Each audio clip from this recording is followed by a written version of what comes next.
तो फ्रेंड्स, आज मैं आपको एडिशन ऑफ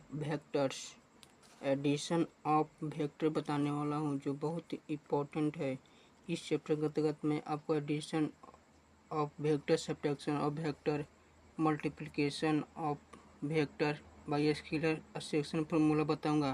लेकिन आज इस टॉपिक का वीडियो एडिशन ऑफ वेक्टर पर, तो इस वीडियो को अंत तक आप जरूर देखिएगा। इसमें मैं आपको क्वेश्चन भी करवाऊंगा। एडिशन ऑफ वेक्टर के अंतर्गत आप ट्रायंगल लॉ ऑफ एडिशन पढ़ेंगे, दूसरा पढ़ेंगे लॉ ऑफ एडिशन, और फिर तीसरा पढ़ेंगे पॉलीगॉन लॉ ऑफ एडिशन। यही तीनों पढ़ेंगे और आप फिजिक्स में भी क्लास 10th में यही तीनों पढ़े होंगे।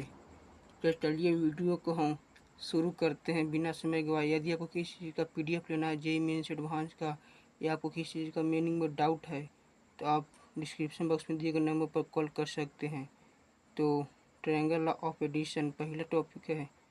यदि दो सदिशों आर रिप्रेजेंटेड बाय दो संलग्न साइड्स ऑफ ट्रायंगल, मत देखिए यहाँ पे एक त्रिभुज बनाया गया है, जो कुछ एक ही क्रम में लिया गया है, भुजा एक ही क्रम में लिया गया सदिश को, जो सदिश को निरूपित करता है। देन तब उनका योग रिप्रेजेंटेड बाय निरूपित करता है तीसरी भुजा, जो तीसरी भुजा निरूपित किया है इसी सदिश से, वो क्या होता है रिप्रेजेंट, बट लेकिन अपोजिट डायरेक्शन, मतलब कुछ उल्टा डायरेक्शन में। देखिए ये सब क्या एक ही क्रम में गया है, लेकिन ये क्या है उल्टा क्रम में गया। देखिए ये ऐसे ना गया है, देखिए यहाँ पर देखिए, ये देखो गरा है कि नहीं, नहीं गरा, लेकिन उधर से आएंगे तो क्या गर गया। यानी कि उल्टा डायरेक्शन में, मतलब ऐसे जाता था ना, ऐसे जाता था ना, एक ही डायरेक्शन में जाता था, ये उल्टा डायरेक्शन में होता है, तभी सदिश योग का त्रिभुज नियम पालन करेगा, अन्यथा नहीं।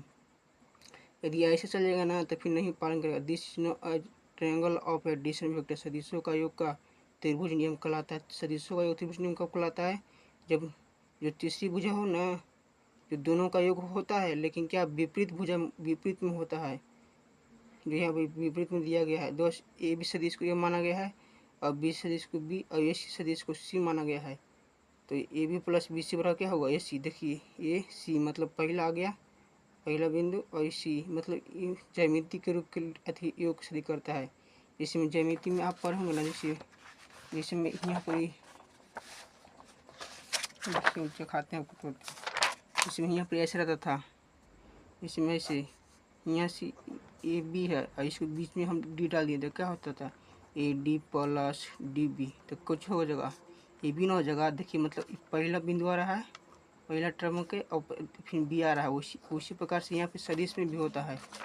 उसी प्रकार कहाँ आता है? सदिश में। जो यहाँ पर आपको देखने को मिला A B plus B C, तो आपको त्रिभुज नियम पता चल गया। अब मैं चलता हूँ समांतर चतुर्भुज का नियम। मतलब आप त्रिभुज के नियम जो नहीं समझ गए, जान कि तो आप समांतर चतुर्भुज का नियम समझ गए।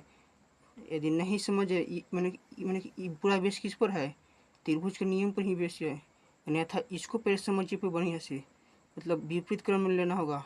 तो चलिए पैरेललोग्राम समांतर चतुर्भुज करते हैं। यदि दो सदिश आर रिप्रेजेंटेड बाय दो संलग्न भुजाएं, और फिर पैरेललोग्राम, जिसके समान चतुर्भुज के दो जो संलग्न भुजा कहलाते हैं इसको, जो मतलब ऐसे होता है, मतलब ऐसे संलग्न ई वाला कहेंगे, नहीं ये तो आमने सामने भुजा न हुआ, अपोजिट साइड न। संलग्न भुजा मतलब साथ में दोनों है, संलग्न भुजाएं है।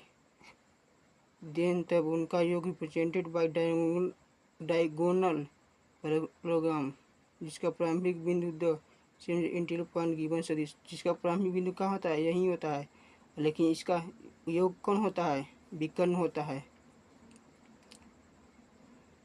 This is known as the vector of addition. यही क्या कहलाता है? Parallelogram law of addition. मतलब कुछ विपरीत में होता है। देखिए ई बी सदिश ई बराबर नहीं होगा, तो इसलिए पैरेललोग्राम कहला गया, जो यहाँ पर आपको बताया भी गया है। कैसे यहाँ पर वो मान्यता हो गया, A B plus B C. यहाँ पर दिया ए सदिश प्लस बी का परिमाण not equal B sum of the A और बी, मतलब ए और बी कभी बराबर नहीं होगा। परंतु चीज़ें चित्र में ओ ए बराबर ओ सी, ओ ए बराबर ओ सी बराबर ओ सी बाई त्रिभुज नियम से होगा। देखिए ओ ए और फिर ओ सी, तो इसका विपरीत करेंगे तो ए सी, जो यहाँ पे त्रिभुज नियम से, जो इस नियम से अति करता है, मतलब समांतर चतुर्भुज का नियम। यदि इस नियम समझ गए, इस नियम को समझने में कुछ दिक्कत नहीं है, तो या O S plus the program law of may the law vector addition applicated equivalent to, इस प्रत्येक प्रत्येक दूसरे का होता है, समतुल्य होता है, मतलब बराबर होता है। तो आपको समझ गए। अब चलते हैं बहुभुज नियम। आपको समझने के लिए सबसे पहले आपको ट्रायंगल लॉ पर ज़्यादा फोकस करना होगा। तो कोई भी समझने के लिए एडिशन, यदि सदिशों का संख्या represented by the polygonal order क्रम में मिलेगा, एक ही क्रम में लिया, जैसे यहाँ पर देखिए एक ही क्रम में लिया गया होगा, ऐसे ऐसे ऐसे ऐसे जाएगा, तो रिजल्टेड परिणाम क्या होगा, क्लोज साइड में मतलब बंद में होगा।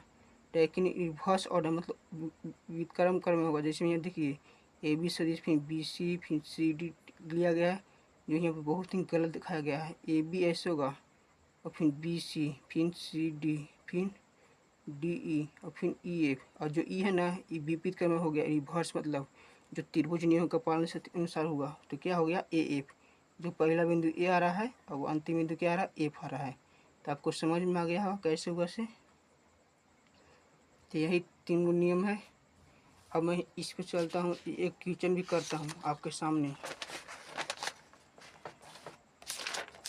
एक क्वेश्चन करूँगा, ज़्यादा नहीं, क्योंकि आप एक क्वेश्चन से 10 क्वेश्चन बनाएंगे। इसमें पहला ए सदिश बराबर इतना दिया है, बी सदिश बराबर इतना दिया है, तो ए प्लस बी सदिश कर रहा है, ए प्लस बी, तो मतलब कुछ इसका इसको जोड़ दीजिए, 2i क्या प्लस, देखिए ऐसे ए सदिश प्लस बी सदिश कर दीजिए, मतलब जोड़ना है, मतलब देखिए ऐसे कहा गया है। देखिए ए सदिश दिया है इतना, बी सदिश इतना दिया था, सी सदिश का मान पूछ रहा है, क्या करेंगे, ए सदिश प्लस बी सदिश करेंगे तो क्या होगा, 2i cap minus J cap plus 2k cap minus I cap plus J cap minus K cap, दो में से किया तो आई कैप और फिर ये कट गया प्लस के कैप, मतलब इसका होने का ये कितना होगा, आई कैप जे कैप, और फिर यहाँ वो पूरा ए प्लस बी इकाई सदिश, इकाई सदिश किसको कहते हैं, एक नहीं, ये सदिश बराबर ये सदिश का मापांक, ये वाला पूरा लिख देंगे और इसको पूरा नंबर से कर देंगे, ये किसको दो मतलब दो, मतलब आप में हम जो उधर बताए ना उसी पर क्वेश्चन दिया गया है, मतलब ये यहाँ पर इकाई सदिश मतलब अलग से यहाँ पर लिख दिया, तो आपको समझ गए। यदि आपको पैरेललोग्राम करना है और यह बहुभुज नियम, तो आपको ट्रायंगल लॉ को प्रबंधन से पहले समझना होगा, तभी ही होगा कुछ। तो थैंक्स, वीडियो को जरूर शेयर करें अपने दोस्तों के पास।